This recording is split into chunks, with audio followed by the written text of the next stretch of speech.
Yo, yo, yo, hey, B, chaud. Comment ça va, Mika? Bah écoute, ça va, hein, franchement, nickel, hein. Je vais bien, Ok. la routine. J'ai passé un bon week-end dans l'ensemble. J'ai fait la formation proposée par la Fédération française du MMA Ouais. dimanche. Ça s'est bien Il passé. y avait pas, Donc, il y avait pas mal de monde, hein. J'ai vu qu'il y avait pas mal ouais, de monde dans les stories.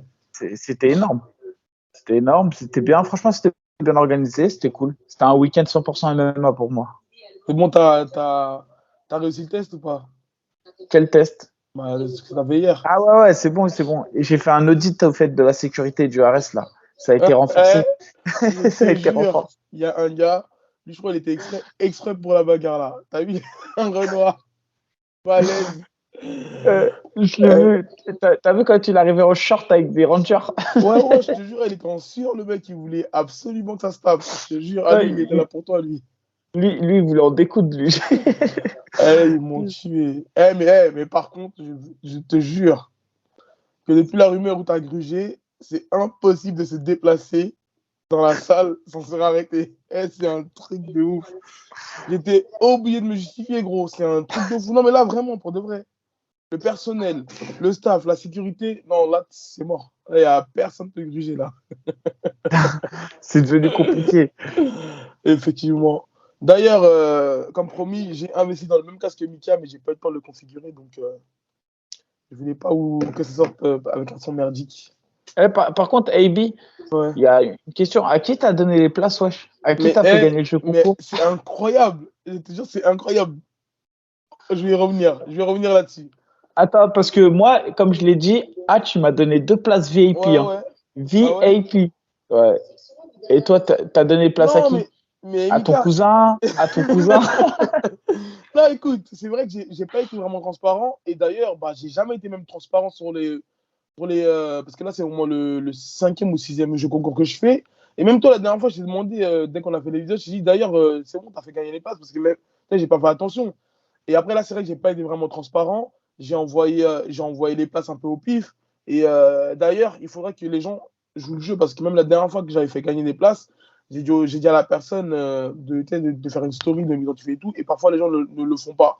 Après, c'est vrai que j'ai ma part de responsabilité parce que j'ai pas été vraiment transparent. J'étais pas trop, comment dire, connecté là-dessus.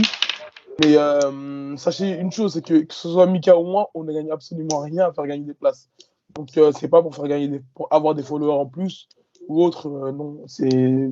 Voilà, je gagne absolument rien. Mika ne gagne absolument rien.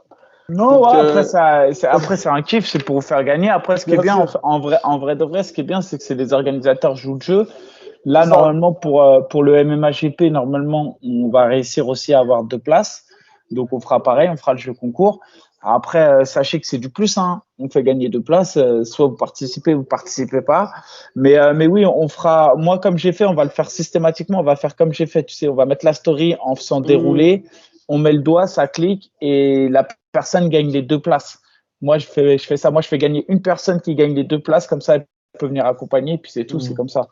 Et Voilà, on en tout cas, demandera effectivement, tu as raison, Ebi, on demandera systématiquement aux gars de jouer le jeu et de faire une story pour bien montrer que les places ont été données et que voilà, c'est pas de l'escroquerie ou de l'esbrouf. ouais, c'est ça, parce que c'est vrai qu'après, j'ai ma part de responsabilité parce que j'ai pas été. Et, et là, le gars qui a gagné le concours, il s'appelle Batili, c'est un hasard? C'est un hasard ou c'est. C'est faux. C'est faux, Mika. Cesse cette diffamation et cette calomnie. C'est bon, j'arrête. Allez, Bon, vas-y, Mika, on débriefe direct. Parce qu'il y a. Alors, on ouais, vous explique, on va faire débrief du RS numéro 7. On va parler du MMAGP qui arrive juillet. le 9 juillet 2022, donc pas samedi là, samedi prochain, ça sera à mon avis le dernier événement français avant les grandes vacances. Derrière, on reçoit Anthony Dizzy qui présentera sa plateforme. C'est quelque chose d'assez révolutionnaire dans le sport de combat français et Ouais. notamment en MMA, vous allez le voir, il vous expliquera. Anthony Dizzy, grand combattant qui a combattu au M1, au PFL, et c'est d'ailleurs le premier Français qui a gagné au PFL. Et on s'arrêtera là pour aujourd'hui. aujourd'hui, par contre, demain, on vous sortira une vidéo concernant le débrief de l'UFC ESPN 38 Saryokian contre Gamrod, dans lequel Alan Bodo a combattu. Et parce qu'en fait, il y a eu vraiment des belles choses sur cette UFC et on a vraiment envie de faire un débrief sur au moins 4 ou 5 combats. Donc, ça va prendre trop de temps si on le fait sur la même vidéo. Donc voilà, aujourd'hui, on se cantonne RS7, MMA GP qui arrive et Anthony Dizzy. C'est ça, Mika. C'est bon. Bah, toi, et ouais, et j'insiste, je précise, parce qu'à chaque fois, tu sais, on fait les vidéos et nous, on rigole, on se taquine et tout, et les gens, des fois, ils prennent premier degré. Je reviens sur la polémique des boissons au 100% Fight. Et j'insiste, c'était vraiment un prestataire de service à part de Hatch. Ils ne savaient pas du tout les prix qu'ils allaient mettre en place. Hatch, il est susceptible ou quoi?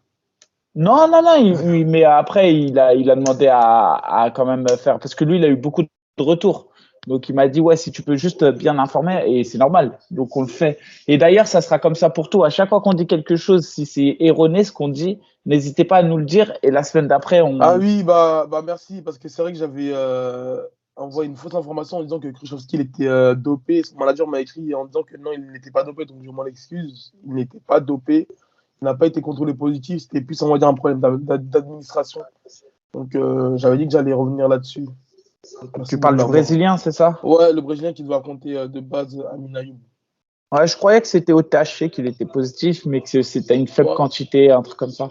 En tout cas, ce n'était pas les raisons principales pour lesquelles le combat n'a pas lieu. Mais pour ouais, exactement.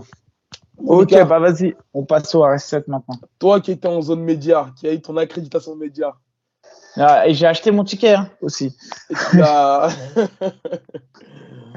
Voilà, donc on va démarrer par... Je te laisse démarrer sur un combat que...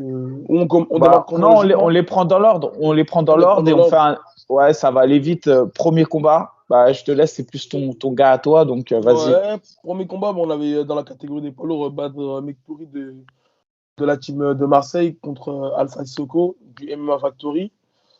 Déjà, c'était un petit peu technique pour moi parce que je devais faire Alpha et Ibra, sauf qu'il y en avait un qui était dans le coin rouge et un dans le coin bleu, tu vois. Et le dôme, c'est assez grand. Donc, je faisais un petit peu des va-et-vient entre les deux vestiaires. Je ne te mens pas, j'avais pas mal de pression.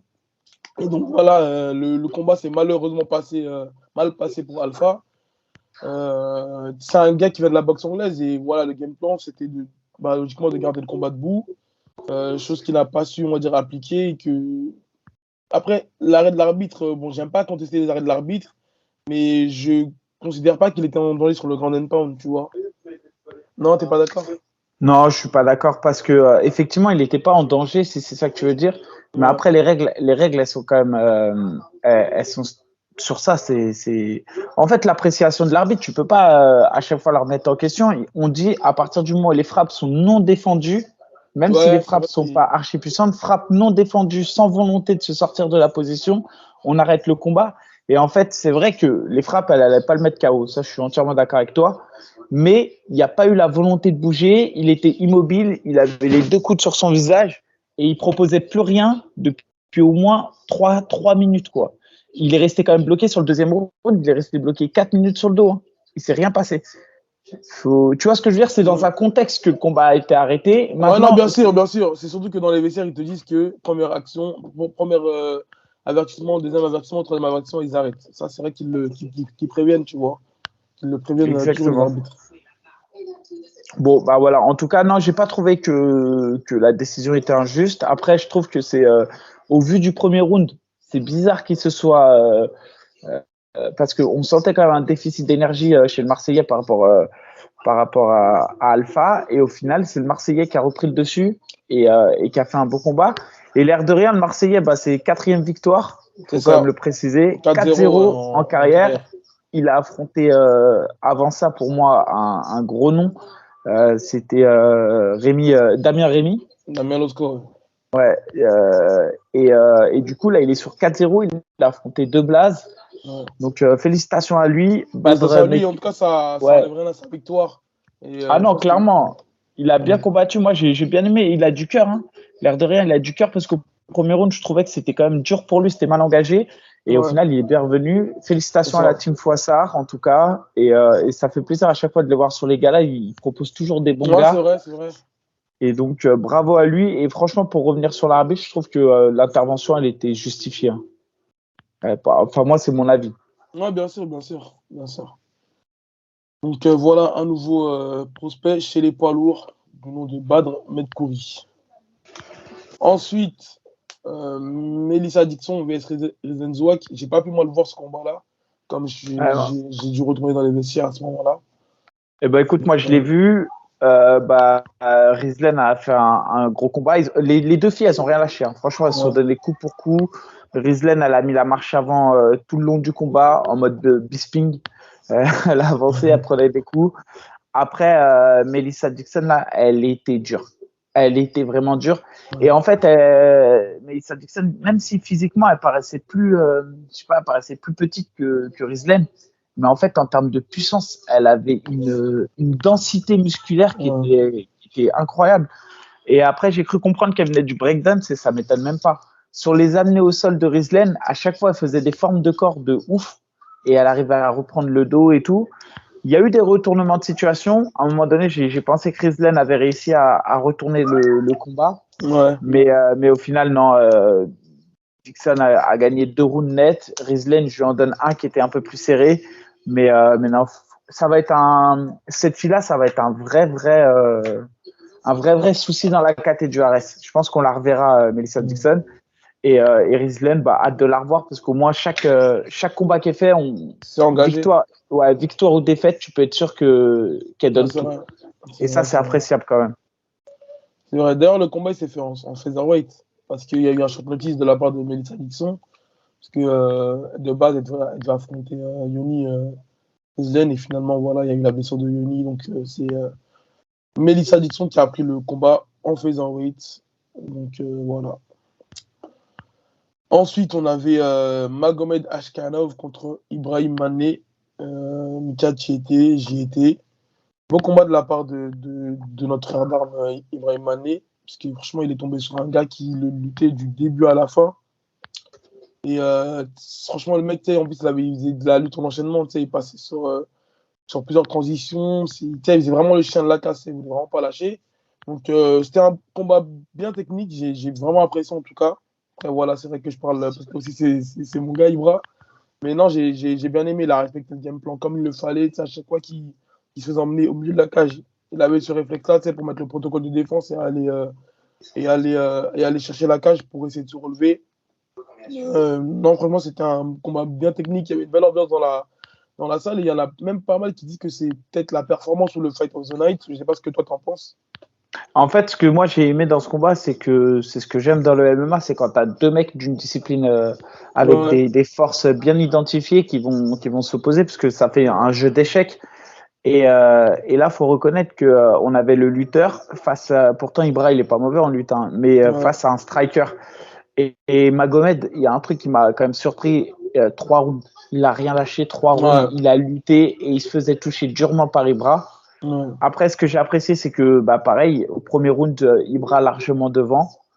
Deuxième round, incontestablement pour Magomed. Et du coup, on avait un combat qui s'est tenu en suspense. Le troisième round était disputé.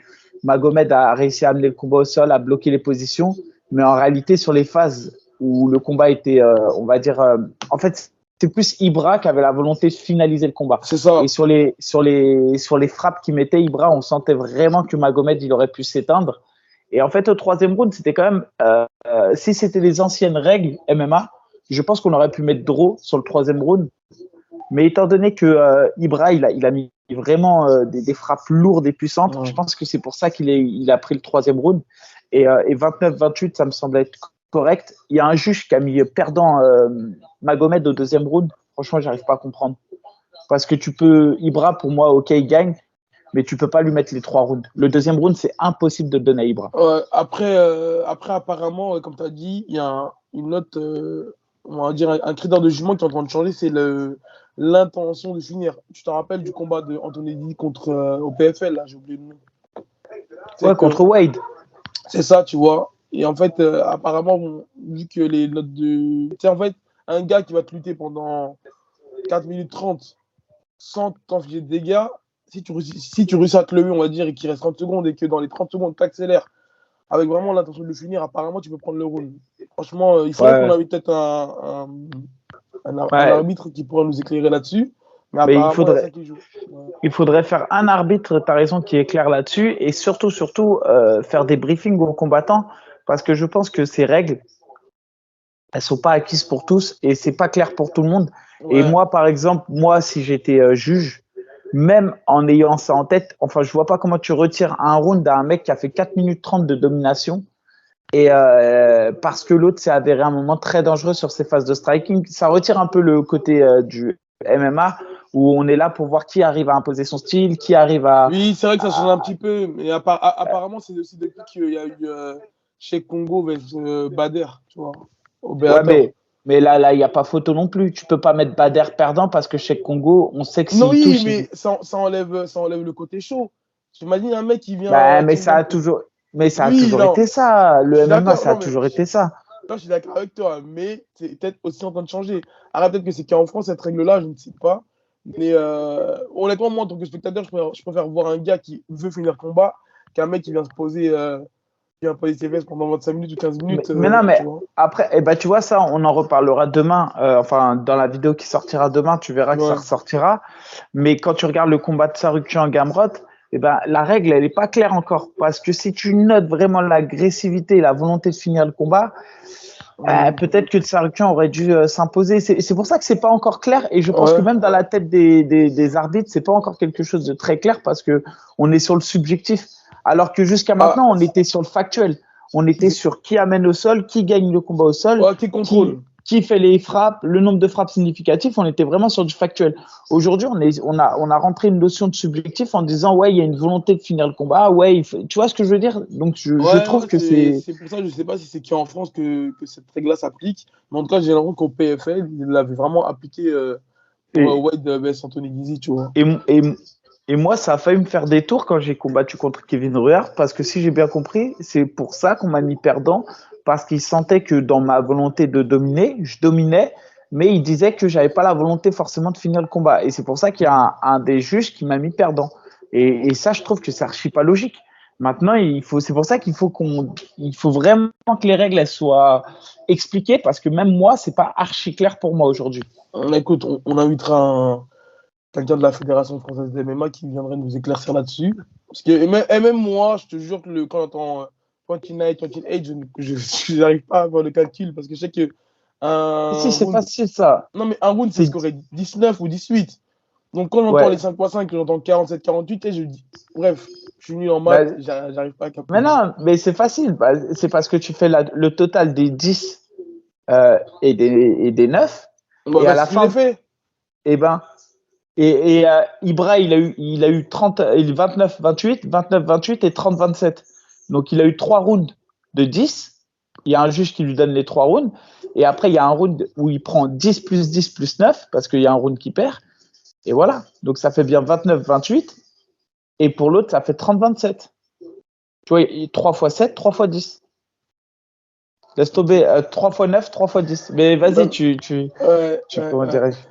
C'est pas grave, je t'expliquerai. Vas-y. Ensuite, on a eu la combattante féminine, une polonaise là, face à la russe. Ouais. Franchement, la polonaise, c'est un bordel aussi, hein. Elle frappe Jack. fort, En, elle est fort au sol, ouais, Evelina. en plus, Elle est forte au c'est sa sol. deuxième ou troisième apparition à Ares, là. Ouais, et ben tu vois, en fait, en plus, elle est passée un peu inaperçue, hein, pour être honnête. C'est la deuxième apparition à Arès, et en fait, elle est passée inaperçue puisque la dernière fois, elle avait perdu contre Mari Silva, tu sais, la brésilienne Ouais. qui avait gagné aussi. Non, qui n'avait pas gagné. Elle avait pas. C'était son premier combat au Arès. Et elle avait gagné assez facilement enfin assez facilement, elle avait gagné par une guillotine au round 3. En tout cas, la KT chez les filles, elle est solide aussi, hein. Ouais, ça commence à se remplir, Au hein. Ares, il y a un roster. Par contre, c'est là où on voit qu'en France, c'est pas encore développé Les catégories le, féminines. ouais, parce que tu vois bien qu'en France, en fait, on a très peu de filles et qu'il y a beaucoup d'internationales. À chaque fois que les combats sont internationaux sur les cartes du Ares, c'est souvent parce c'est des filles, des combats féminins. C'est C'est rare de ça. voir, c'est rare de voir des combats internationaux genre qui opposent vraiment deux étrangers si si c'est pas Interna- des internationaux, Mika, non? C'est au pluriel. ouais international, Internationaux. des combats internationaux, un combat international. Ah, mais sauf que là, tu as dit des combats internationaux. Et Ok, tu l'as. ok, Ah, ok, deux ok, fois de suite. Ibi. D'accord, Deux, Ibi, merci. Merci, Becherel. Le Becherel par Ibi. deux fois de suite. Ensuite, on avait Shamil Gaziev face à Kirill Komilov. Ouais. Bon, je sais pas quoi te dire, franchement. Ah, tu sais C'est pas pas le quoi coup. dire. Ouais, c'était Ouais. pas le combat le plus ouf. Chami, il avait des bonnes hommes au sol. Après, au sol, il proposait presque pas grand-chose, tu vois. Il mettait pas en danger, en tout cas, son adversaire, là, Kornilov, qui, je crois, lui, venait du pied-point, apparemment. Apparemment, il avait eu une carrière en Glory, il me semble. Je suis pas sûr, ça a vérifié. Donc voilà, c'était pas le combat le plus ouf. C'était un peu aussi, on va dire, une opposition de striker vs lutteur. Samu qui Ouais, m'a. puis surtout, Ouais. c'était un duel d'invincible. Il y avait un gars qui avait 7-0, l'autre qui avait 13-0. D'ailleurs, c'est le Russe qui a perdu, qui a 13-1 maintenant. Voilà, après, c'était un combat équilibré et je pense que c'est pour ça que ça s'est annihilé et qu'on n'a pas eu des super choses au final. Enfin, moi, je n'ai pas trouvé que c'était spectaculairement ou Ouais, spectaculaire ou autre. Maintenant, ça reste un combat de qualité, mais c'était pas, franchement, j'ai pas apprécié. c'est ça, c'est En ça. toute honnêteté, j'ai pas apprécié. Ensuite, on a eu le combat de la soirée. Pour moi, c'était vraiment le combat de la soirée et ça se battait avec Sim Trablesi contre Luis Enrique aussi, qui était pour moi le combat de la soirée. Enfin, pour moi, c'était les deux combats de la soirée, ces deux combats. Mais là, on revient au combat Damien Lapillus vs Amin Ayoub. Un bordel dans la salle. La, Je te la jure. salle a été divisée en deux. Après, Amin a réussi à faire déplacer beaucoup de monde. Ouais. Damien aussi. Combat le plus attendu, combat le plus, pour moi, disputé. Domination nette, sans bavure au premier round de Damien. On le disait, au premier round, Ouais, c'est Damien ça. imbattable. Amin Ayoub qui revenait fort au deuxième round, peut-être avec un léger avantage sur l'agressivité au deuxième round. Et l'octogone contrôle. Et Octogone contrôle, ouais, mais par contre, il se fait contrer sur un jab au niveau de la pommette. Et là, on va revenir sur la polémique. En fait, ce qui se passe, c'est que quand il est contré, Amin, il se touche une fois l'œil, il recule, il se touche une deuxième fois l'œil, il recule, il se touche une troisième fois, quatrième fois l'œil. L'arbitre voit la scène Ouais. et en fait, comme Damien profite pas forcément de la scène, juste il met la pression mais il frappe pas, l'arbitre ce qu'il fait, c'est qu'il arrête le combat et il fait appeler le Le médecin. médecin. Ça. Ce qu'il faut comprendre, c'est que là déjà, quand il n'y a pas d'hémorragie, ou qu'il n'y a pas de doigt dans l'œil, si un combattant se touche par exemple l'œil et commence à se tourner et à tourner le dos, l'arbitre il peut très bien arrêter le combat déjà. Ça, faut l'avoir en tête. Le fait que l'arbitre ait appelé le médecin sur ça, en gros, c'est déjà une sorte pas de chance, mais c'est parce que lui avait la volonté de dire ok, on va pas arrêter le combat sur un fait. Je pense qu'il avait conscience que l'enjeu était important et il s'est dit bon, je vais appeler l'arbitre. Mais il aurait très bien pu arrêter le combat ou ne rien faire. Hein. Il fait venir le médecin et en fait, alors je sais pas maintenant ce qui s'est passé parce que c'était trop loin de moi. Ce qui se passe, c'est que le médecin dit à Amin Ayoub de suivre le doigt, si j'ai bien Ouais. compris. Et Amin Ayoub, en fait, quand il suit le doigt, il tourne la tête. En fait, il tourne la tête, surtout au moment où elle lui demande de Ouais, monter. c'est ça.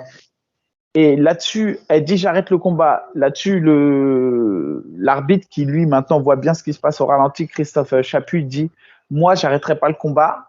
Le médecin lui dit à Amin Ayoub dit regarde, suis mon doigt. Amin lève la tête. Christophe Chapuis lui dit ne bouge pas ta tête, suis le doigt. Elle remonte le doigt. Amin Ayoub en fait lève la tête et du coup là l'arbitre dit stop, c'est out. Alors soit attends, le médecin, elle, moi je suis pas médecin donc je peux pas te dire si c'est beau ou pas ce qu'elle a dit. Mais en fait ce que je comprends c'est que quand tu n'arrives pas à suivre le doigt, par exemple, t'arrives pas, si on lève le doigt et que tu lèves pas les yeux, que tu es obligé de lever la tête pour suivre le doigt, ça veut dire que tu as un problème au niveau du plancher orbital. Et elle, c'est ce qu'elle a soupçonné, c'est que comme Amine ne suivait pas le doigt sans lever la tête, elle a considéré qu'il y avait un problème, elle soupçonnait une fracture du plancher orbital et donc a arrêté le combat. Maintenant, des examens qui en ressortent, apparemment, de ce qui se dit du clan Amin Ayoub, c'est qu'il n'y a aucune fracture du plancher orbital, il n'y a rien. Ah ouais? Maintenant, ouais, c'est ce qui en ressort, c'est ce que je comprends. Maintenant, la réalité du combat, c'est qu'il y a un médecin qui est intervenu et qui est indépendant de l'organisation et qui a pris une décision, c'est d'arrêter le combat. Aujourd'hui, il n'y a que les résultats d'Amin Ayoub, j'imagine, qui seront communiqués, Bah, et iront pour confirmer si la décision qui a été prise par le médecin est bonne ou si la décision était injustifiée. Mais ce que je veux dire, c'est dans l'état actuel, il n'y a pas eu pour moi, à mon sens, d'erreur d'arbitrage. Et il n'y a pas eu je dirais que ce qui a mis la puce à l'oreille de l'arbitre aujourd'hui, c'est quand même parce qu'Amine, il s'est touché 4 fois l'œil et qu'à un moment donné, limite, il baisse la tête et il tourne le dos. Et c'est pour ça qu'il y a eu la demande d'intervention du médecin. mais Donc, il y a eu, en fait, ça s'est vu qu'il a été touché à l'œil. en fait, là, justement, Arès, ils ont sorti un communiqué là-dessus en disant le bilan a été établi, fracture du plancher de l'orbite avec incarcération du muscle oculomoteur. Bref, on a compris. Et en gros, ils disent qu'il devrait peut-être être éloigné de la cage de 6 à 9 mois. En fait, c'est ce qui était arrivé aussi à Morgan lors du Cage Warriors. Donc, pour vous dire que c'est vraiment pas une chose à prendre à la légère, parce qu'apparemment, il y a eu énormément de polémiques qui disaient que le combat, il aurait dû continuer. Mais donc, quand on voit les résultats, on sait que c'est. Au final, voilà. Si effectivement, tu vois, moi, de ce que j'avais parce que j'ai posé la question, moi, on m'a dit, il n'y a rien. Maintenant, toi, tu me dis autre chose, tu vois, tant mieux. Enfin, tant mieux, t'as une deuxième version. Et En fait, c'est vrai, c'est même pas que j'ai une deuxième version, ça a été communiqué c'est sur le communiqué de presse, ouais. C'est ça. Voilà. Donc, s'il y a une fracture du plancher orbital, je peux vous dire que c'est chaud. Hein. Anthony Dizzy, quand il avait combattu au M1 contre un mec chaud, il s'est fait péter le plancher orbital au premier round. Bon, on était au M1 en Russie. Il y a une culture du MMA qui est un peu différente de la France. On n'est pas aussi. Faut aussi avoir conscience qu'en France, c'est un sport nouveau qui est vachement codifié, vachement réglementé. Peut-être que le médecin qui était aussi sur place n'avait pas l'expérience du sport de combat. Mais ce que je veux dire, c'est qu'Anthony Dizzy, lui, avait combattu jusqu'au bout. Il avait gagné le combat. Mais ce qu'il faut savoir, c'est que le lendemain, il voyait plus rien. Et il a dû être opéré, plaque de fer et truc de dingue. Hein. Ce que je veux dire, c'est effectivement, faut pas prendre à la légère. Donc, je pense que oui, Amin Ayoub aurait pu continuer. Ça veut dire qu'il aurait pu combattre, il aurait pu continuer sa performance. Sauf que rien ne dit que peut-être qu'à la fin du combat, s'il prenait encore des coups de dents, il n'aurait pas pu perdre l'œil. Faut aussi avoir conscience de ça. Non, bien sûr. Ouais. Bah, surtout après le résultat qui est sorti. Donc, on sait que c'était pas une mauvaise erreur d'arbitrer. Après, moi, sur le coup, en tant que spectateur, ouais, j'ai envie de voir je veux que le combat aille au bout. Voilà, après, comme tu as dit, la réaction d'Amine qui essaie de monter la garde pour se protéger l'œil ou de toucher son œil. C'est vrai que quand j'ai revu le combat à froid, je pense qu'à ce moment-là, il a dû avoir une alerte dans son corps, tu vois, pour avoir ces réactions-là. Donc voilà, tu vois. Ouais. Et désolé, ça a coupé, c'est Anthony qui m'appelait. Mais ce que je veux dire, c'est qu'en tout cas, premier round, il y a eu une domination pas totale parce que c'est un combat engagé, mais en tout cas, la victoire du premier round était nette et sans bavure du côté de Damien.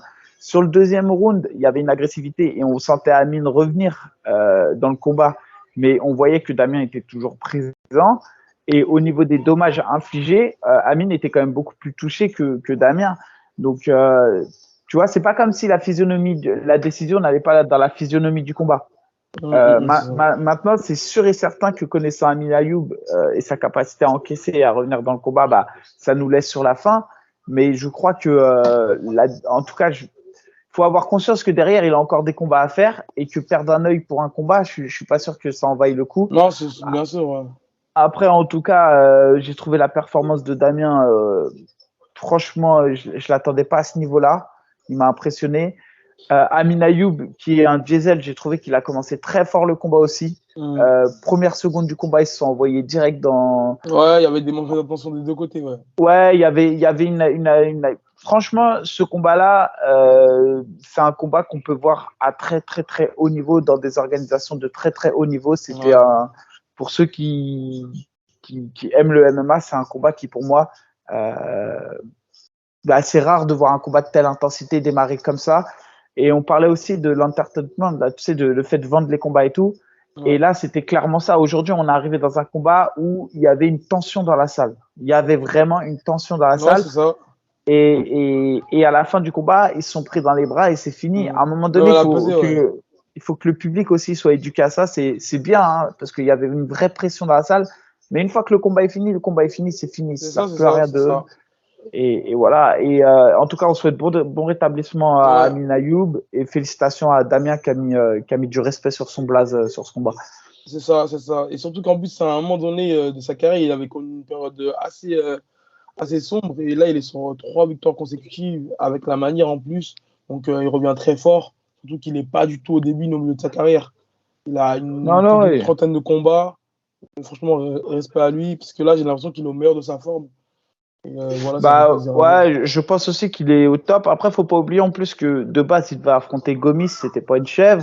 Mm. Derrière, on lui a proposé Giroud, il a accepté, c'est pas une chèvre. Là, Amin Ayoub, c'est encore plus dur. Mm. Il a accepté, donc on voit bien qu'il est pas dans la construction de carrière, quoi. Il prend les C'est défis tels ça. qu'ils arrivent. C'est ça, Ensuite, c'est ça. on a eu Trabelsi contre Enrique. Enrique, il est connu en France pour avoir pris un KO monstrueux face à Ngannou à l'UFC. C'était le premier Ouais, sur combat de l'hypercute. Ngannou. Exactement. Trabelsi, pas connu, 3-0 seulement. Par rapport à Enrique, il y avait une vraie grosse différence de palmarès. Enrique, il avait plus d'une vingtaine de combats. Trabelsi, il avait 3 combats. Physiquement, Enrique paraissait énorme par rapport à Trabelsi. Et Trabelsi, il a fait une lutte de malade 3 x 5. Franchement, Franchement, incroyable. je pense pas que ça doit être évident d'avoir un gars qui te rentre sur des single legs pendant, tu sais, au moins, je pense que dans un seul round, il tentait au moins 4 5 voire 6 single legs. S'il rentrait dans les jambes, mais c'est ce qui en fait empêchait Luis Enrique de boxer parce que je pense qu'à ce moment-là, t'appréhendes tellement la lutte du gars parce qu'il faut savoir qu'il a fait les Jeux Steam, il a été en équipe nationale de Tunisie, donc c'est vraiment un lutteur de haut niveau. Et même la vitesse des transitions sur les single legs. Et j'ai quand même impressionné par la défense de Enrique, hein, parce qu'il faut savoir que Enrique aussi, c'est un lutteur, tu vois. Donc, on voyait qu'il y avait des takedowns qui passaient pas. Des fois, il se faisait contrer Slim. Franchement, la vitesse de ces single legs, elle m'a vachement surpris. Et c'est un brebis, on dirait quand même. Franchement, ça m'a l'air d'être un brebis, Slim. Bah, pour le coup, sa lutte, elle est technique, incroyable. Il s'est fait toucher durement au premier round. Bah, en fait, Il a fait un sacré ascenseur, mais il est bah, revenu. j'ai vu juste après, il a dit qu'en fait, il a perdu l'équilibre. En fait, apparemment, c'était plus une poussée. C'est ce qu'il a dit. Il Ouais, faudra ouais. revoir les images. Ouais, il avait quand même l'air d'être touché. Après, peu importe s'il a été touché ou pas touché, mais il est toujours présent. Il a fait le taf jusqu'au bout. 3 x 5 face à un adversaire qui, encore une fois, je le dis, avait l'air plus lourd que lui. Donc, non, vraiment à suivre. Et franchement, dans la catégorie des poids lourds, je pense Ça qu'il commence a à se les remplir, armes. là. Ouais, et je pense vraiment sincèrement qu'il a les armes pour aller chercher la ceinture, ce gars-là. Surtout que quand il voyait que la lutte ne passait pas, dans le deuxième ou troisième round, il a commencé à changer de stratégie. Il boxait en ligne.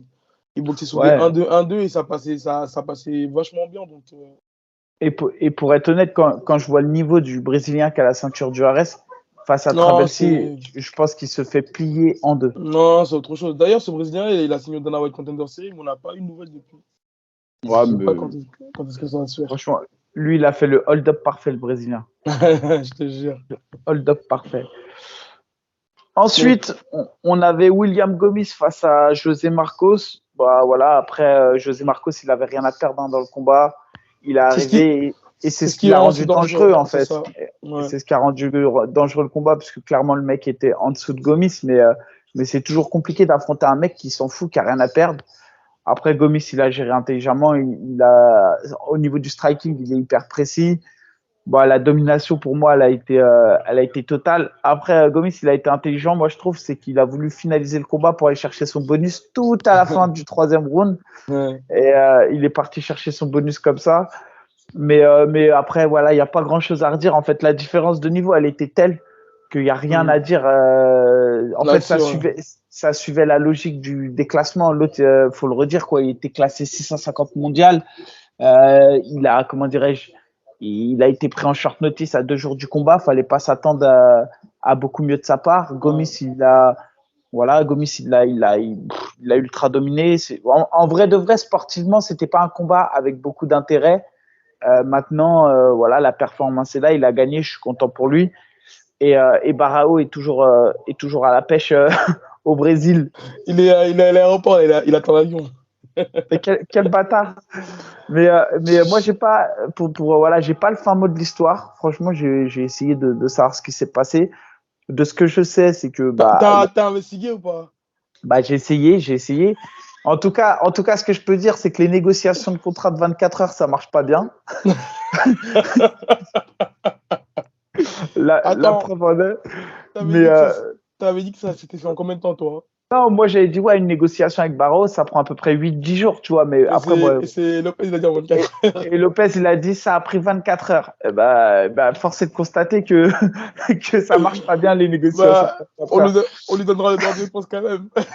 Non, mais après Barao, de ce que j'ai compris, là, je regardais. En fait, c'est un mec qui apparemment, maintenant dans le milieu, il valide des combats comme ça et genre, il s'en bat les couilles, quoi. Ouais, Si, ouais, si je comprends ce qui se dit de lui maintenant dans le milieu, c'est ouais. qu'il s'en fout complètement. Non, attends, je vais vérifier s'il a eu d'autres annulations de combat. Et d'ailleurs, il y a un truc qui est ouf, c'est que si tu regardes Barao, c'est qu'il a jamais eu la volonté de faire le régime. Et qu'il a carrément supprimé sur son Instagram. Apparemment, il l'avait publié, communiqué sur le combat. Ouais, Et, bah, c'est ce que j'avais vu. Bah, mais tu regarde, vois, c'est quand tu, simple. quand tu vas sur Tapologie, il a une annulation au mois de novembre 2020, au mois de 4 combats, novembre ouais. 2021, au mois de janvier 2022 et au mois de juin 2022. Donc, en fait, j'ai Ouais. l'impression qu'il accepte des combats ou il signe pas. Je sais pas. Franchement, je Non, peux mais même il pas te dire. s'entame. Franchement, j'ai été voir sa story. Le mec était en plein séminaire au Brésil, frère. Il Ouais, s'entame.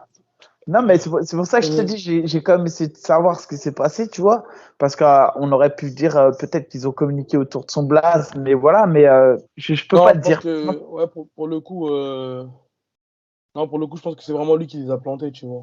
Ouais, j'ai l'impression. Il y a aucun intérêt, tu vois, à vouloir communiquer sur Barao, Hein. surtout que, comme on dit, les casuals ne le connaissent pas. Il y a que les protagonistes qui le connaissent En tout et cas, l'autre là, le. José Marcos. Désolé, c'est Wissem qui m'a appelé. Ouais, en tout cas, voilà, donc grosse différence de niveau entre les deux. William, il s'est imposé logiquement. Et encore une fois, je pense que le combat qu'aurait dû être en place et qui aurait fait vibrer, c'était William Gomis contre Aniona. Contre Amiens, ouais. Ensuite, on a eu aussi une annulation, tiens, on n'en parle pas là, mais on a eu de Samir, l'annulation. Samir Kadi Anthony, contre. Samir Kadi contre Anthony Salomon. Moi, c'est un combat que j'attendais le plus sur la carte. Hein. J'en avais parlé les deux Moi, c'est dernières vrai, semaines. je suis d'accord avec toi, ouais. Mis à part le main Et, event et et, tout, là, c'était celui-là. et grosse déception. Annulation. Alors, franchement, il y a eu 1000 versions. Et la version officielle qui en ressort aujourd'hui, c'est que Samir Kadi était sous contrat avec le Cage Warrior et que le Cage Warrior aurait interdit à Samir Kadi de combattre au Ares. Ça, Ouais, c'est vu la que c'est. version, c'est la version officielle qui est actuellement communiquée par Anthony et Samir. Samir Kadi. Ensuite, ce qu'il faut savoir, c'est que, et c'est là où c'est étonnant, c'est que Samir, quand il a signé, il était au Factory, c'est Lopez qui nous l'avait dit, au Management Factory, et que du coup, ils avaient connaissance du contrat qui était signé avec le Cage Warrior, puisqu'il était avec le Management Factory. Depuis 3 semaines, 4 semaines, Samir Kadi n'était plus au Factory, et il y aurait eu ce problème donc avec le Cage Warrior. Maintenant, je n'en sais absolument pas plus, et la version officielle qui en ressort, c'est celle-ci. Le combat n'a pas pu se faire parce que comment dirais-je, le Cage Le Warrior, Kairoad n'a pas donné le feu vert. ça c'est la version communiquée. Voilà, je n'en sais pas plus. Il y a d'autres versions? Là, c'est pas après, il y a eu d'autres versions. Après, c'est pas à moi de prendre la parole. Vraiment pour le coup là, moi c'est la dernière version quand je suis parti voir. Hier j'étais avec Sherfa, donc le coach qui était aux côtés Samir. de Samir, et c'est la version qu'il nous a donnée. Et pareil pour Salomon, j'étais avec son coach, c'est la version qui est sortie. Donc Ok, donc c'est la seule version qui a été entendue, Mika, dans ce cas-là. c'est la dernière version. Au départ, il y avait d'autres versions, et après, c'est celle qui en ressort à la fin, c'est celle-là Ok. qui a été communiquée. Ok, bah passons au main event. Ahmed Salamov contre José Galindo. C'est un peu passé inaperçu ce combat-là. Tout simplement parce que je pense que c'est deux. Bah, il y a un Ahmed Daguessanais qui représente la France. Après, voilà, il n'est pas connu chez le grand public, on va dire. face à José Galindo, qui était lui aussi, on va dire, inconnu au bataillon. Bon, après, Ahmed, il commence à se faire connaître. Là, c'est sa deuxième apparition au sein d'Ares. Je pense qu'on connaît à peu près tout son niveau. On sait il a un excellent grappling. Donc voilà, ce combat, il a un petit peu passé inaperçu. Euh, Ah, Victoire nette et sans bavure d'Ahmed, hein, tout ouais, simplement. voilà. Bah, déjà, quand tu regardes, en fait, là où c'est que limite Robert Valentin, le premier combat qu'il avait affronté, était plus dur que ce combat. Je Ouais, pense que c'est aussi ça, hein. Pourquoi c'est passé inaperçu? C'est parce que les gens maintenant, quand même, sont un peu éduqués, ils éduqué. comprennent un peu ce qui se passe et ils voient bien que le Péruvien n'avait pas le niveau d'Ahmed. L'opposition, elle n'était pas intéressante parce que, franchement, tous ceux qui suivent un peu savaient qu'Ahmed était au-dessus. Je trouve aussi que pour un deuxième combat seulement de l'organisation, mettre la ceinture, c'est un peu un cadeau. Ouais, moi, c'est l'analyse que j'en fais. Je pense qu'il y a le petit coup de pouce Management Factory derrière, c'est-à-dire que n'importe quel 84 kilos qui aurait que un combat au Ares ne peut pas faire la ceinture derrière. On voit par exemple Damien Lapillus qui a 3 combats au Ares, 3 victoires, il a toujours pas la ceinture. Tu vois, Bah, il c'est devait quand la, même. il devait la faire. Bah oui, Ouais, donc ça non, veut dire mais, que c'est pas forcément aussi un cadeau bah, non, du mais Management Factory, puisque Damien, il est au Factory. moi, Après, moi, je je pense qu'en pense tous les qu'il y a cas, il y a la volonté de non, faire monter certes, Salamov. bien sûr, ça c'est Il y a sûr. la volonté de le mettre, de vite le faire monter parce que, en fait, quand tu as une ceinture dans une organisation, il faut comprendre que dans Fight Matrix, tu prends des points, hein. Ouais. Tu prends des points et du coup, tu montes vite dans les rankings. Et je pense que avec l'arrivée de De l'UFC au mois de l'UFC. septembre, c'est toujours bien d'avoir dans les 84 kilos. Au Factory, de mémoire, vous n'avez pas de 84 kilos qui sont dans le haut du classement à part Nassour. Ouais. Bah, c'est ça en fait que j'allais en venir à là, c'est que il y a trois catégories qui sont un petit peu moins chargées que les autres, les poids lourds, les 85 et les 84 kilos. Donc, tu vois, bah, regarde, là, tu prends l'exemple de Damien, mais Damien, il y a eu pas mal d'adversaires, d'adversité. Il y a eu Amin Ayoub, après, ça parlait aussi à un moment donné de Djiroun, que là, on te dit de mettre un adversaire face à Arben Salamov. À part Samir Kadi, par exemple, ou Anthony Salamon, à qui tu penses là tout de suite? En 84 kilos, il n'y a pas grand monde en France, tu vois. Ouais, mais non, non, bien sûr, je dis pas. Mais c'est pas pour autant que la ceinture, Ouais, j'aurais mis la après, ouais. ceinture. Sincèrement, j'aurais pas mis une ceinture et encore moins sur un combat comme ça.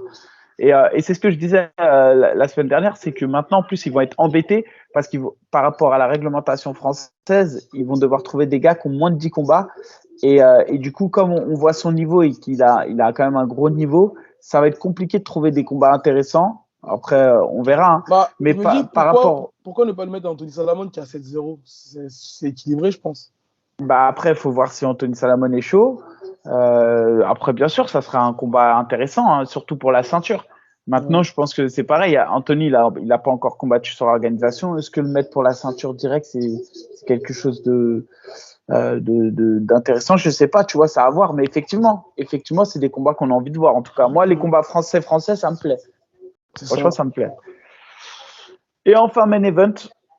Attends, avant de passer au main event, est-ce que tu as récupéré tes 1000 € ou pas? Non, j'ai pas, j'ai pas encore, T'as pas mais, osé. mais j'ai parié avec plein de monde, donc j'ai beaucoup à encaisser. Ouais, donc main event, bah, j'ai envie de dire victoire sans surprise pour moi en tout cas parce que en off quand j'en parlais, je voyais vraiment Abdul au-dessus. C'est pas par rapport au sparring que j'ai vu, non, c'est vraiment par rapport à la carrière de Karl et d'Abdul parce que comme je dis en fait, voilà, il a presque une quarantaine de combats. Karl Moussous, ça fait 15 ans qu'il est dans le milieu. J'avais vraiment du mal à le voir imposer une stratégie, boxer, sortir pendant 25 minutes. C'est parce que, comme je le répète, Karl Moussou, il a un style très agressif. Il est, on va dire, basé sur la boxe anglaise et à chaque fois qu'il engage, il est à mi-distance. Donc, en fait, je voyais pas comment. En fait, j'avais du mal à le voir faire du in and out contre Abdul, tu vois. Donc, après, voilà, sur le sol, on sait qu'Abdul, il est au-dessus de la moyenne. Donc, honnêtement, moi, le résultat, il m'a pas surpris. Surtout qu'Abdul, là, on voit qu'il y a un changement. Déjà, un big up à Clément Marcoux parce que là, depuis qu'il le prend en main, tu sais, Abdul, avant, il avait juste les formes de corps. C'était vraiment, il peut se plier dans tous les sens. Et maintenant, il a la forme de corps plus la puissance. On a vraiment vu une différence, même sur les ground and pound, c'était assez violent. On voit une mauvaise intention de sa part, tu vois. Et je pense que c'est ce qui lui manquait. Abdul. Ouais, clairement, chez Abdul, moi, c'est pour ça que je veux même pas m'attarder sur le niveau de Karl, parce que Karl, il est bon. Au final, Bien sûr. il est même très bon. Mais voilà, moi, comme j'ai dit, en fait, c'était juste que je trouve que Abdul, il surclasse tout le monde aujourd'hui. Je pense que sa place, clairement, elle est à l'UFC, nulle part ailleurs. Il y a que là qui trouvera des réels défis. Et après, le seul style que je vois pouvoir emmerder un Abdul, c'est vraiment un kicker de ouf. Un kicker qui kick, qui se déplace, qui kick. Limite un Doumbé avec une bonne défense de lutte, ça peut être vraiment emmerdant pour Abdul. Mais à l'heure d'aujourd'hui, ce qu'on voit, c'est que Abdul, c'est vraiment du solide. C'est, je pense, le futur top 15 de l'UFC à 77. Et je le dis franchement sans trop de pression. Je pense clairement qu'aujourd'hui, il a vraiment le niveau pour aller au top 15 de l'UFC. Et encore une fois, c'est pour ça que je dis que quand je disais qu'Abdullah est gagné, c'est même pas par rapport au niveau de Karl, c'est juste par rapport au niveau d'Abdul. Et moi, c'est pour ça quand on me l'a proposé, Abdul, j'avais demandé une somme de ouf, j'avais demandé 30 000 euros parce que je voulais pas refuser le combat. Ouais, mais Je voulais pas refuser le combat. Donc, ce que j'ai fait, c'est que j'ai demandé une somme de ouf. Comme ça, je savais qu'on n'allait pas me la donner. Et moi derrière, j'ai dit quoi? J'ai dit, bah non, c'est mort alors, je fais pas le combat. Mais pas, parce que la vérité, c'est que si j'étais vraiment dans mon top de forme, c'est à 70 et pas à 77, première chose. Et la deuxième chose, c'est que actuellement, je suis pas à mon top de forme. Et que lui, il est pas encore arrivé à son top de forme. Donc, tu vois, il y avait aucun intérêt pour moi à aller affronter ce mec-là. Et encore une fois, comme tu le dis, je trouve que Clément, il fait un bon travail avec lui. Il arrive à le canaliser un peu parce qu'il est quand même un peu foufou, Abdul. Après, il a un personnage un peu, hein. il a un personnage qui est marrant. Et quand même, si ce combat il a été attendu aussi, c'est quand même grâce à Karl. Et Karl, il croyait en lui. Il a fait une grosse prépa. On l'a vu, il y a une grosse déception derrière. Donc, je pense quand même que même si la performance, beaucoup ont été déçus de la performance, en fait, il ne faut pas être déçu. C'est juste que je vous le dis, Abdul, il est au-dessus. Et vraiment, gros big up. Karl Amoussou a vraiment tout. Il a vraiment tout mon respect d'accepter des défis comme ça après sa carrière. Surtout que là, il était sur une pente ascendante. Il pouvait vraiment se protéger en continuant comme ça.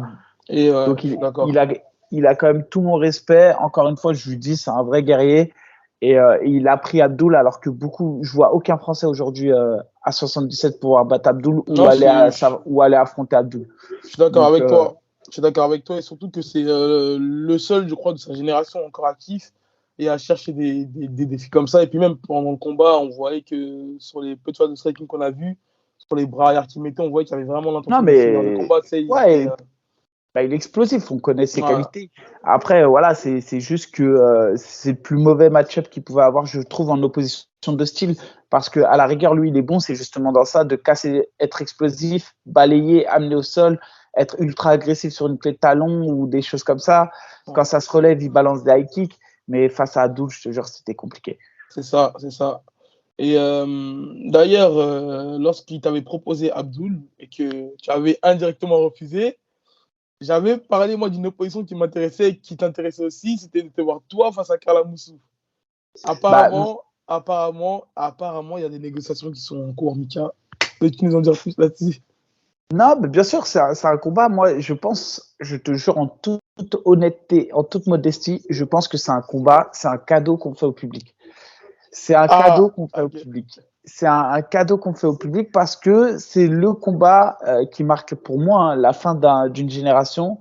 Karl, peut-être, lui, a encore espoir de faire une grande carrière, mais moi, je trouve qu'on marque la fin d'une génération. On voit derrière les prodiges qui arrivent, on voit la nouvelle génération qui pousse. Et je pense que c'est le combat qu'on aurait tous voulu voir à un moment donné, pour ceux au moins du MMA qui suivent le MMA depuis un certain temps. Et c'est aussi l'occasion de dire, bah voilà, on a eu peut-être les deux meilleurs à un moment donné qui performaient au niveau. Lequel des deux va gagner? Et pour moi, en tout cas, c'est la meilleure manière que je puisse me retirer du circuit français tête haute, quel qu'en soit le résultat. J'ai hâte de faire ce combat parce que je sais que ça sera un combat de ouf. Et pour moi, il n'y a pas mieux que tirer ma révérence sur un combat comme ça. C'est à l'image de ma carrière. Je ne prends pas un combat facile. Je prends un combat dur. Même si, bon, tu sais, la musique à la fin, ça va être celle-ci. Attends. Petrouchka. T'as tout compris. Ouais, ça marche pas le saut. Ça veut pas me faire kiffer. Mais voilà, je pense que voilà, ça serait un bête de fight. Après, il faut lui laisser le temps, lui, quand même, là, parce qu'il a fait une grosse prépa et une grosse déception derrière. Mais ouais, c'est en bonne voie, c'est en bonne négociation. Après, il faut quand même qu'on tombe d'accord sur la prime, etc. Je demanderai pas 30 000 euros, promis, mais je demanderai quand même une bonne prime pour que je puisse bien me préparer. Et voilà, et après, si ça se fait, tant mieux. Et si ça se fait pas, tant pis. Mais C'est un normalement, combat. j'annonce que c'est en bon pour parler et voilà. En tout cas, c'est un combat que j'aimerais voir. Et ouais, non, j'ai rien à rajouter là-dessus.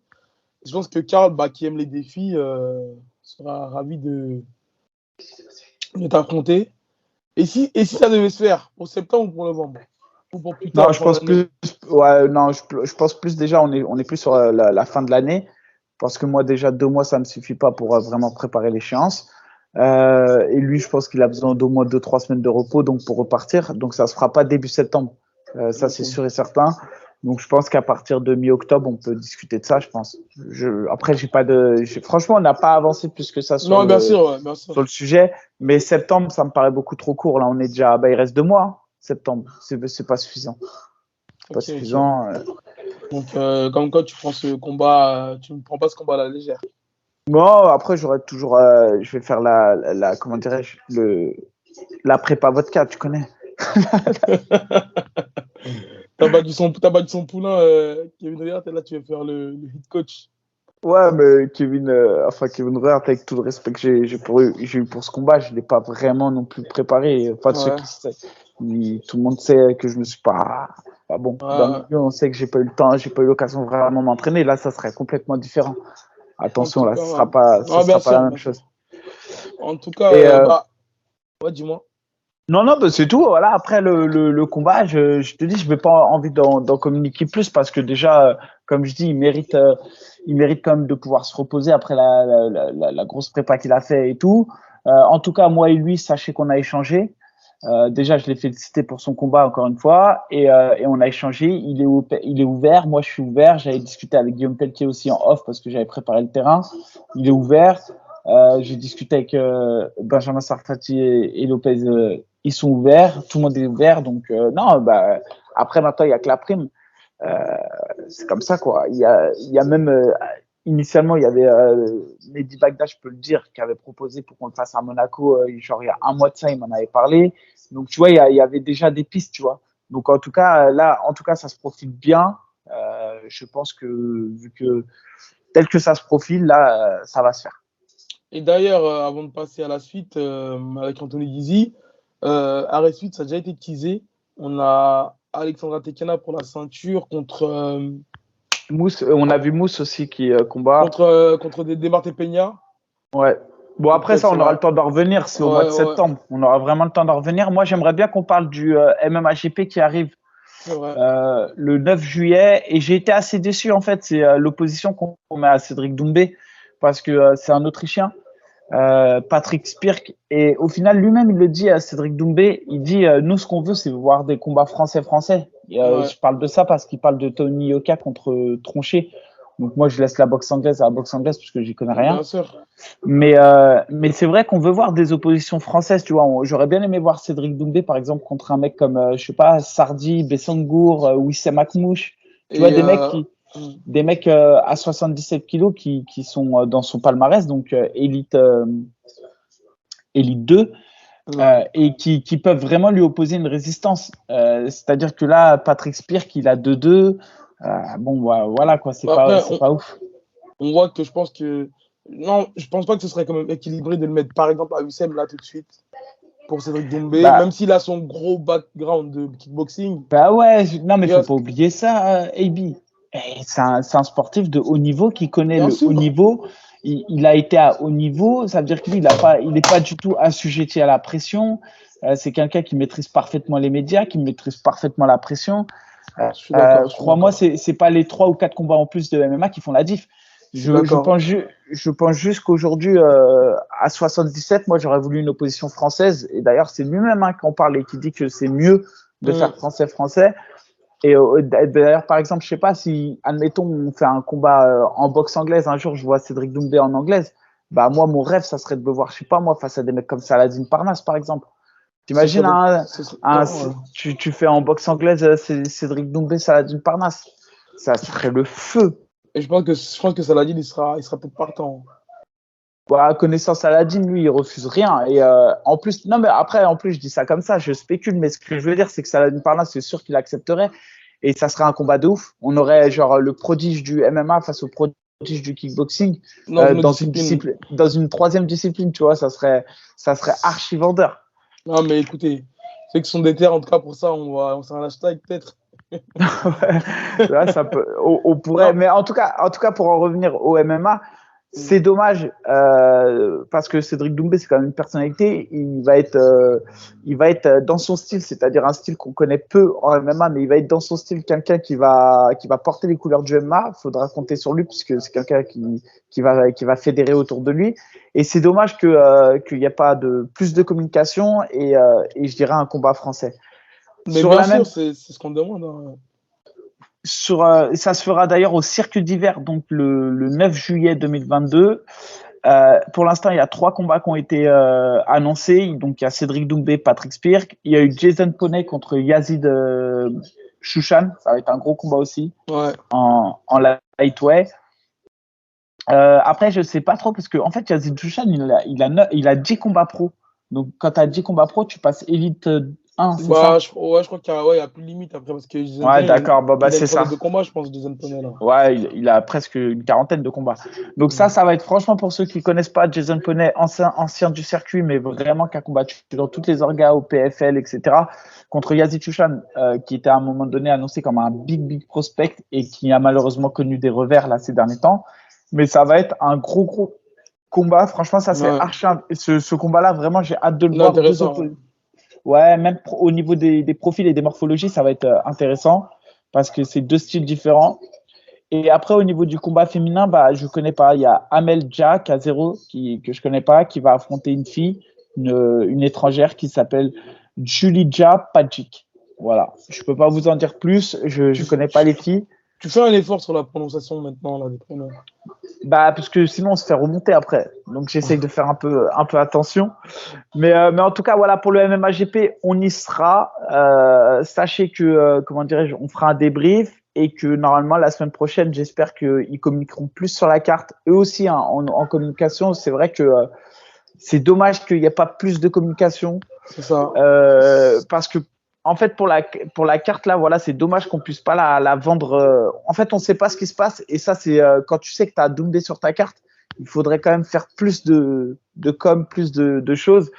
En tout cas, je vais aller à la pêche aux informations. Je vais contacter Abdel. Et normalement, on sera là-bas avec AB pour commenter ça. J'organise ça, AB. Et aussi, on espère vous faire gagner 2 places. Pareil, je reviens vers vous la semaine prochaine avec plus d'informations sur ça. C'est ça. Merci à toi, Michael, investigateur. Le sauveur du peuple français. Non, le sauveur des combattants français. Attends, tu vois bien faire un syndicat, toi, genre pour niquer les organisateurs, toi, ma parole. Non, mais pourquoi pour niquer? Pour travailler main dans la main avec les organisateurs, mais pour le bien des combattants. Tu vas finir dans la politique. Ah, jamais. Mais je crois qu'on a fait le tour sur l'actualité du MMA français. Ouais, c'est bon. On peut contacter Anthony Dizzy qui va nous présenter son application MMA Connexion. Les gars, MMA Connexion, tout de suite là, avant même qu'il présente son application, vous allez sur Play Store, vous tapez MMA Connexion pour tous les combattants, acteurs du MMA, organisateurs, entraîneurs, managers, combattants, et vous téléchargez l'application, vous vous inscrivez. OK? Et là, Anthony Dizzy, il vient nous la présenter. C'est ça. Je vais le faire aussi d'ailleurs. Et n'oubliez pas de vous abonner à la chaîne, de liker et de partager. On est sympa, on fait gagner des places pour pas 1 euro, contrairement à des faux. J'ai reçu des gens qui m'ont accusé en privé. C'est grave. C'est vraiment grave. Donc, vas-y, c'est parti. On fait. Espèce d'escroc. Bah, vas-y, j'appelle Anthony là, tout de suite. Vas-y.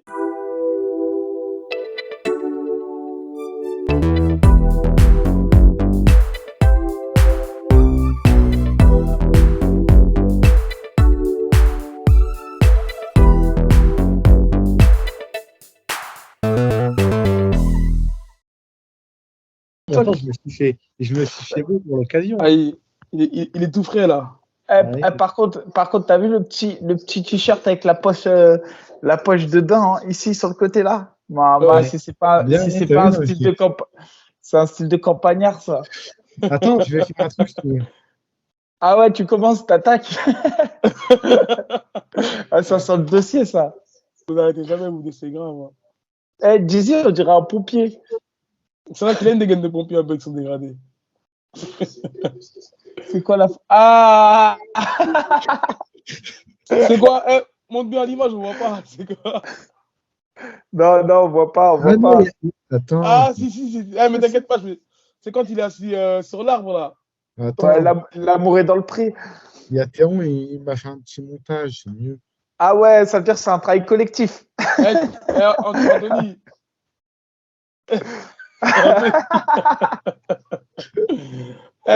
Tu me l'envoies l'image, je vais l'afficher à l'écran. Ah, bah, j'en ai une, mais t'as vu, je me dis, c'est l'arme fatale, c'est au cas où il t'attaque. Franchement, Là, avec tu toi, vois, avec toi, il y va pas de main morte. Hein, donc franchement, tu vois, sors l'alarme. c'est juste pour dire, voilà, reste tranquille, tu vois. Ah ouais. Ah, t'es dur, Anto. T'es dur. On sait jamais, je sais à qui j'ai affaire. Anto, on parlait des blessures tout à l'heure et on revient vite fait sur ta carrière. Ouais. Je disais que tu étais un grand combattant et qu'il ne faut pas se fier à ta taille. Que tu avais combattu au Bellator, au PFL, au M1 et que notamment dans un combat du M1, j'en revenais à ça parce qu'il y a eu au Ares une blessure similaire à la tienne, plus ou moins. Ouais, j'ai pu voir, ouais. Une fracture du plancher orbital. Si tu peux expliquer ce que c'est et ce que ça t'a coûté en termes de santé et d'opération derrière.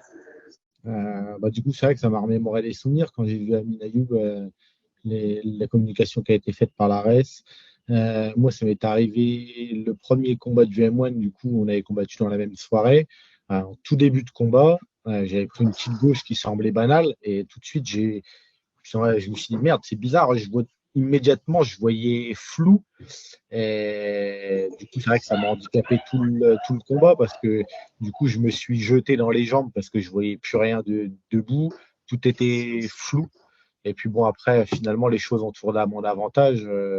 C'était au mental, au cardio, et voilà. Mais c'était compliqué pendant le combat. Et puis ensuite, derrière, on n'a pas posé le diagnostic tout de suite parce qu'en Russie, tu as vu, les médecins, il avait envie d'aller à la gourde, tu vois. C'était plus important que de m'ausculter. Et puis du coup, j'ai été opéré aussitôt que je suis rentré en France en urgence. Donc là, ils te font une petite incision sous l'œil et puis ils mettent un filet en titane pour te maintenir l'œil. Parce qu'en fait, l'œil, il a des parties molles et comme tu as le crâne qui est fissuré, là où qui maintient l'œil, et ben, tu as les parties molles qui vont venir s'insérer dans la fissure et ce qui fait que tu as une diplopie et tu as un décalage entre les deux yeux. Voilà, Alors, mais donc je ne sais plus exactement combien de temps j'avais été arrêté. C'était de l'ordre de 3 mois sans mettre les gants. Ah, c'est encore savoir parce que Morgan, lui, il avait, je crois, 8 à 9 mois ou 10 mois d'arrêt genre sans sparring, il me semble. Ouais, ok. D'ailleurs. Il avait eu pareil. Ouais, il avait eu l'orbite pété, je pense. Bon, en tout cas, pas une blessure à prendre à la légère. C'est ça. Et donc, bon rétablissement à lui, en tout cas. Ouais. Finalement, c'est vrai que ça avait fait un peu polémique, l'arrêt de l'arbitre, mais bon. Ça... Ah, là, c'est bien. Ah oui, mais Mika, rapidement, même si Anthony, tu vas nous parler de ton innovation et ma connection, mais c'est vrai qu'il y a eu aussi une polémique sur l'arrêt de l'arbitre face à Abdul-Ekar, là. Moi, j'ai pas suivi ce combat. Par contre, j'ai regardé le combat de Damien et Amine. Bon, ça, on en a déjà parlé. Après, sur la polémique de l'arrêt du combat de Karl, pour moi, il n'y a pas de polémique. La seule polémique que j'ai envie d'avoir, c'est sur l'arbitrage. Je comprends pas pourquoi l'arbitre a fait monter le médecin à la pause. Parce que normalement, tu fais intervenir les soigneurs à la minute de pause. Et si l'hémorragie n'est pas stoppée, après, tu fais venir le médecin pour qu'il vienne intervenir. Et là, c'est vrai que la décision était bizarre de l'arbitre. C'est que au début de la minute de pause, il a fait monter le médecin. Et ça, c'est une erreur d'arbitrage, mais c'est pas une erreur de diagnostic médical. Ensuite, sur les consignes médicales, la médecin, elle regarde Karl et elle dit clairement à Karl, suis mon doigt, et Karl ne suit pas les consignes. Donc, il n'y a pas une volonté de reprendre le combat, ou du moins, il n'y a pas une manière claire et franche de sa part de dire que ouais, c'est bon, ça va, je suis en pleine possession de mes moyens. Et de la même manière, encore une fois, je reprends ton triste exemple, Anthony, c'est que quand Anthony combat contre Tim Wood, il prend un mauvais coup à la fin du premier round. On voit quand tu repars sur la minute de pause, il titube.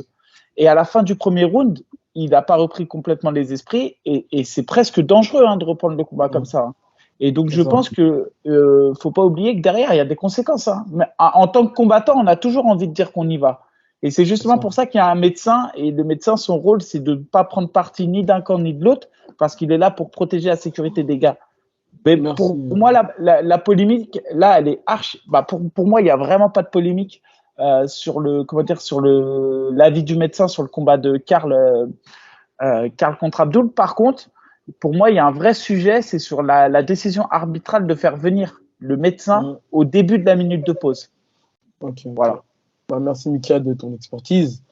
Pour la deuxième partie, Anthony Dizy est parmi nous pour nous parler de sa nouvelle application. Je te laisse en parler, Anthony.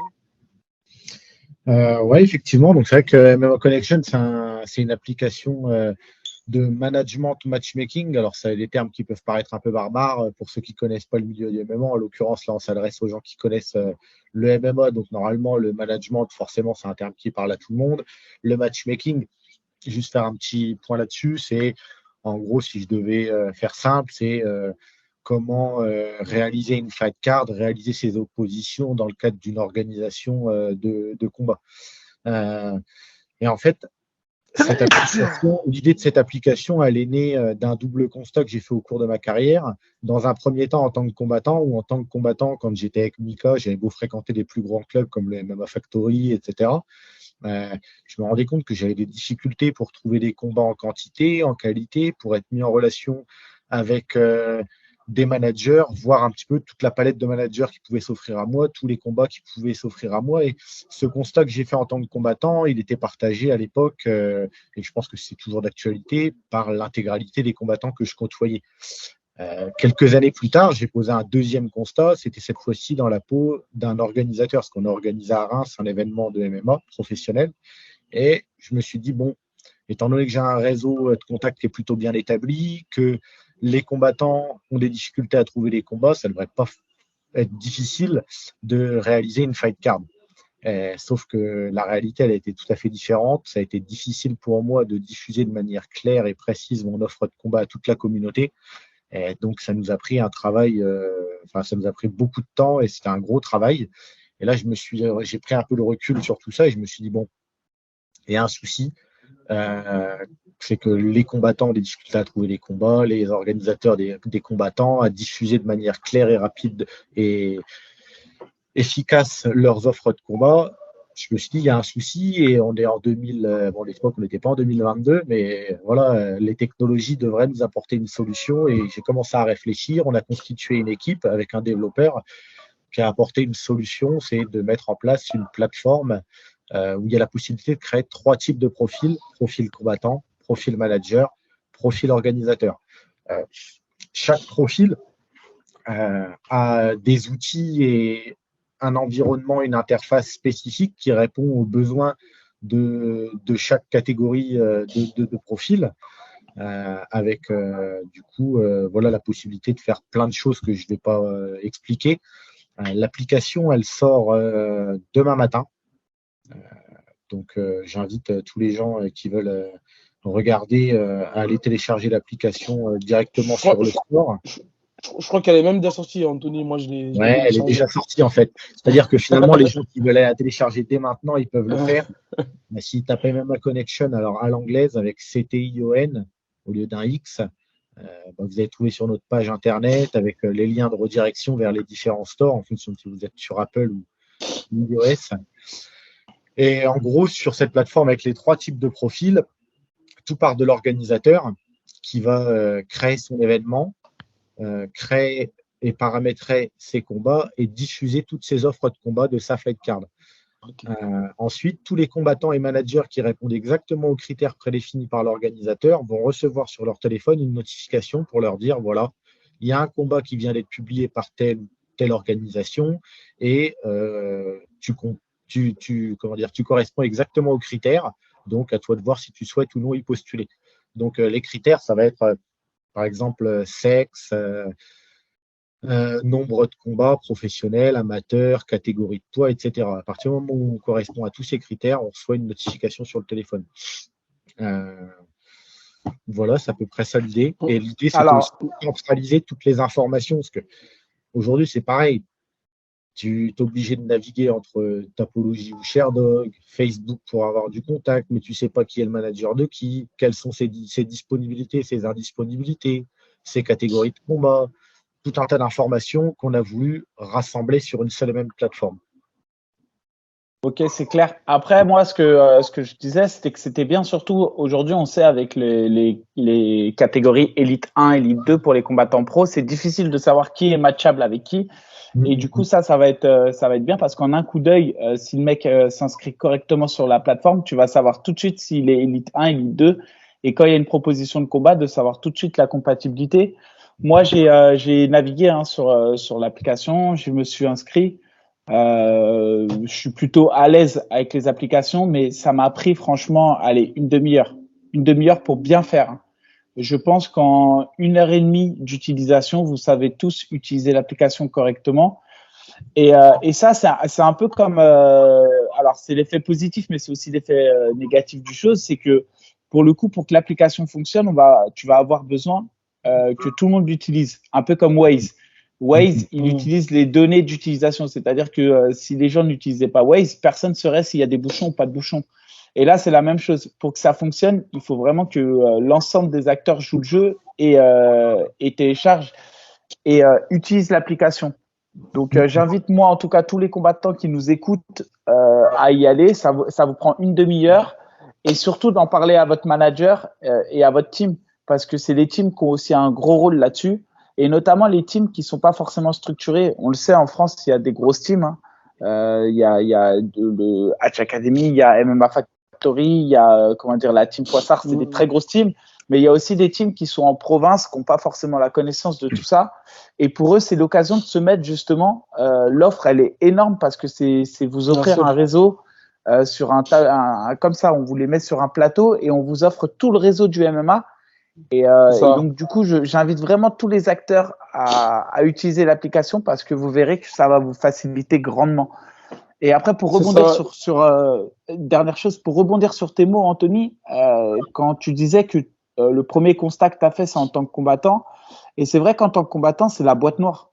Pour quelqu'un qui ne connaît pas le milieu du management, etc., qui n'ont pas forcément de recul sur la situation ou pour qui même ça les intéresse pas de savoir comment ils en arrivent à se faire matcher, sachez que c'est quand même important de connaître les tenants et les aboutissants d'un contrat parce que ça évite beaucoup de mauvaises surprises et surtout ça vous permet de voir que vous êtes payé correctement, que vous êtes en adéquation par rapport à la performance pour laquelle on vous attend et correctement rémunéré par rapport à votre niveau et qu'il n'y a pas une personne qui prend 30, 40 ou 50% entre votre signature et la prestation que vous faites. Donc, voilà, je pense que tout le monde y gagne et je vous invite vraiment à aller sur l'application. Ouais, comme tu viens de dire, je pense que tout le monde y gagne. Je ne vais pas développer, parce que ça risque de prendre du temps, les bénéfices que chaque acteur peut en tirer. Mais comme tu l'as dit, pour les combattants, c'est souvent la boîte noire. Tu ne sais pas vraiment ce qui se passe. Toi, tu te contentes de t'entraîner. Tu ne sais pas les offres de combat qu'il peut y avoir. Avec l'application, aujourd'hui, tu vas avoir un regard sur les offres de combat qu'il y a, même si tu ne vas pas pouvoir y postuler directement. En fait, en combattant sur l'application, il va suggérer à son manager de postuler pour lui. Mais au moins, il est sorti de cette boîte noire dont tu viens de parler où il ne sait pas ce qui se passe. Le manager, il a un rôle central sur cette application. C'est lui qui va faire le lien. En fait, on n'est pas là pour changer les manières de management et de matchmaking traditionnels. On est là pour apporter un outil complémentaire. On ne veut pas changer les rôles de chacun. Et aussi, comme tu l'as souligné, les grands clubs que tu viens de citer, eux, ils ont un réseau qui est plutôt bien établi et les gens qui viennent de petits clubs ont un réseau moins bien établi et des fois, c'est plus difficile, c'est chronophage. Et avec ça, on leur donne la possibilité aussi de reprendre en main la carrière de leurs athlètes. En tout Vas-y, cas, Aibi, à toi. non, l'application, elle est archi simplifiée. Moi, je suis sur la fiche d'inscription. On doit mettre nom, prénom, Sherdog ou Tapologie, le nombre de victoires ou de défaites. Et il y a même les réseaux sociaux.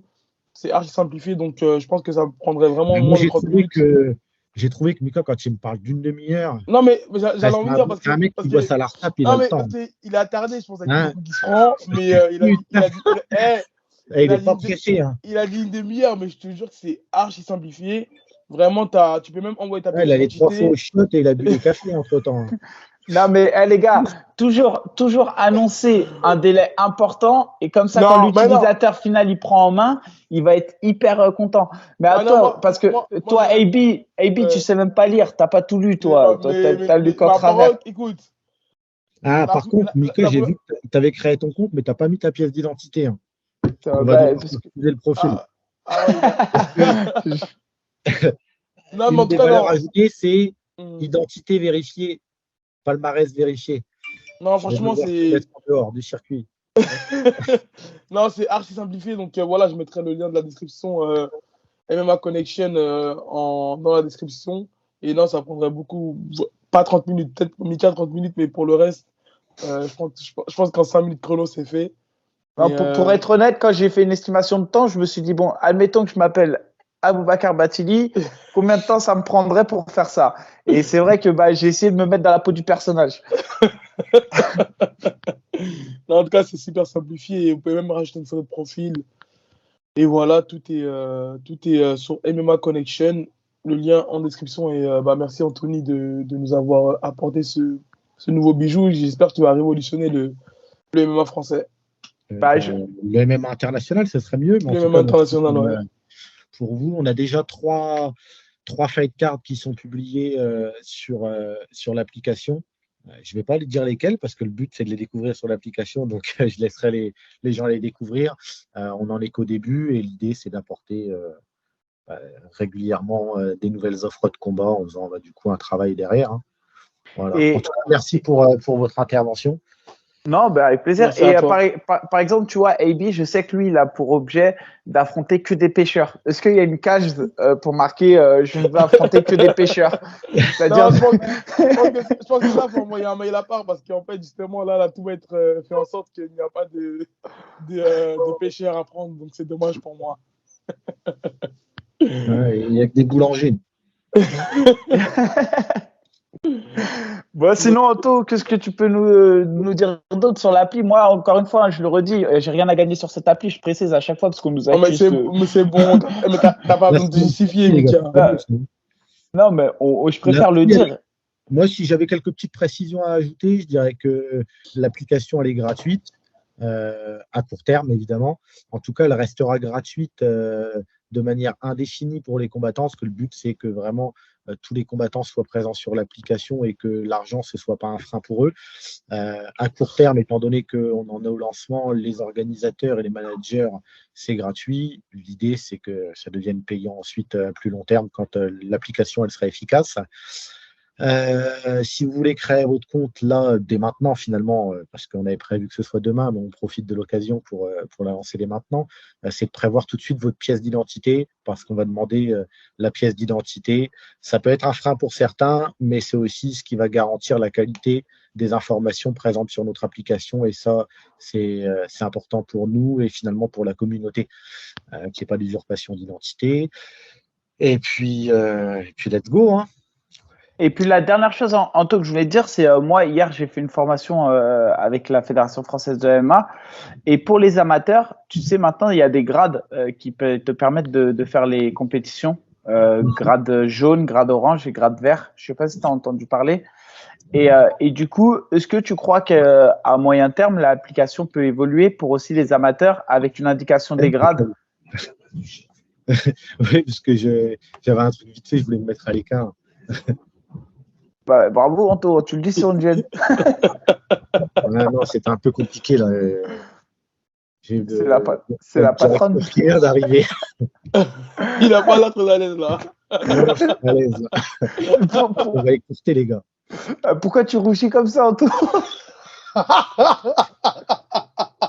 Bah alors, Anto, l'amour est dans le pré. Bah vas-y, c'est bon, on est court, Anto. On est court. T'es sûr?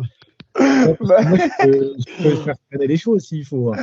ah moi, tu me menaces, Anto? Tu me menaces? Il est sur haut-parleur en plus, donc Mika, tu peux y aller. Je te jure, regarde comment il est tout rouge, mon petit Anto. C'est le soleil. Je reviendrai.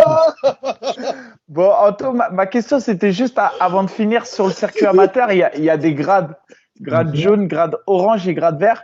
Est-ce que tu crois qu'à moyen terme, les amateurs aussi qui ne sont pas forcément encore entrés sur le circuit pro pourront se mettre, parce qu'on sait qu'il y a des compétitions amateurs, pourront s'inscrire, mettre leur profil et indiquer leur grade à moyen terme? Non, je pense pas qu'on le fera parce que ça, je veux dire, c'est une spécificité française et l'application a pour vocation d'être internationale. Donc, sur l'application, on a encore du travail à faire concernant le profil des amateurs parce qu'on a vraiment plus axé l'application sur le professionnel. Néanmoins, les amateurs ont la possibilité de rentrer plein d'informations. T'as vu comment ça va? Et on a mis des niveaux. Donc, pour faire quelque chose d'international, c'est amateur, comment dire, novice, intermédiaire et confirmé.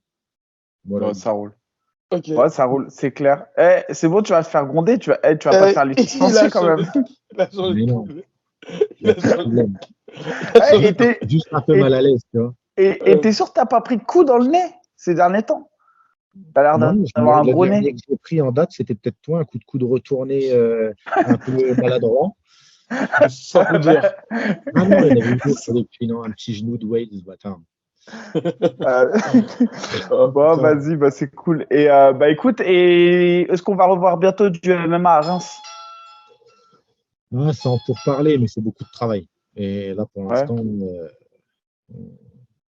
on est occupé à autre chose, mais ouais, c'est l'idée, c'est qu'en 2023, on fasse un petit événement. Ça marche. Ok. Bon. C'est bon, on peut finir sur ça. Une belle journée. Vas-y. Mika, vas-y, t'as l'air dérangé, on dirait. Hein. Non, je te jure, il y a le livreur Amazon. C'est pour ça. Il y a le livreur Amazon. Attends. Bon, bah, les gars, on se dit au revoir. Allez, Allez, ciao, ciao. Merci pour tout. Yes.